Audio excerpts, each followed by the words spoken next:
Last-minute shoppers nagsasabaratilyo sa Dagupan City ngayong bispiras ng Pasko. Narito ang report ni Jasmine Gabriel Galban. Mula sa Lingayen, Pangasinan, maagang bumiyahe pa Dagupan City si Aling Nora kasama ang kanyang dalawang apo. Ibibili niya ng regalo ang dalawang apo ngayong Pasko. At dahil limitado ang budget, baratilyo ang takbuhan nila. Wala pa ho, ma'am. Bibili pa lang? Opo, yung bag po. Mura, wala po kaming pera, ma'am. Kaya dito na lang. Opo. Ngayong bispiras ng Pasko, dagsa ang mga last-minute shopper sa baratilyo sa Dagupan City. Siksikan ang sitwasyon dito. Hindi, tinitingnan namin pag marami, lalabas yung iba para mag-subayway lang, pag ganun lang.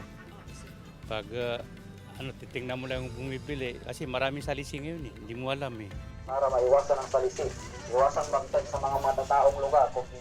Mayat-maya naman ang ginagawang pag-ikot ng mga pulis sa baratilyo. Ito'y para matiyak na walang maitalang insidente ng pananalisi o pickpocket.